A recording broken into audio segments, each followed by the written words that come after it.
क्या मुख्य मांगे हैं, किन मांगों को लेकर ज्ञापन दिया जा रहा है?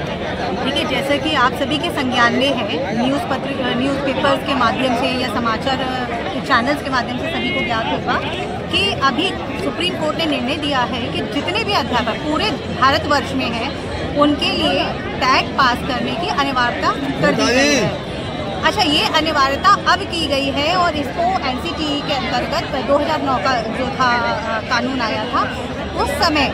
उसके अंतर्गत इसमें 23(2) एक संशोधन के अंतर्गत एक नियम डाल दिया कि जितने भी अध्यापक हैं उनको टैग पास करना होगा और इस आशय की कोई भी सूचना ससमय अध्यापकों को नहीं दी गई। अब जब वो समय सीमा निकल गई, उसके बाद कोर्ट में कोई मैटर चल रहा था और उसके अंतर्गत जब मालूम पड़ा कि कानून में ऐसी कोई व्यवस्था हुई है तो कोर्ट से आदेश आ गया। अचानक से ऐसा आदेश सामने आ जाना, आप जानते हैं कि 20-25 वर्षों से जो अध्यापक नौकरी कर रहे हैं, अब वो टेट जो एक स्क्रीनिंग परीक्षा है उसके लिए उन पे दबाव बनाया जाए तो थोड़ा सा अन्याय वाली बात है। ऐसा नहीं है कि अध्यापक पास नहीं कर सकता, बात यह है कि आपने पूरा समय 20 साल से लगातार उसी उधेड़-बुन में है, वो प्राइमरी की कक्षाओं को पढ़ा रहा है, तो कहीं ना कहीं आप समझ सकते हैं कि एक हाई लेवल का टेस्ट आप उनसे दिलवा रहे हैं जिनको आपने इतने समय से कंडीशनिंग किया और वो छोटे बच्चों को पढ़ा रहे हैं, तो समस्याएं आएंगी सीनियर्स के साथ में। दूसरी बात ये भी है कि ये तो एक तरह से आप शिक्षक की गरिमा को धूमिल कर रहे हैं। अगर ऐसे प्रावधान करने हैं तो आप ऐसे प्रावधान जो नीट पास करके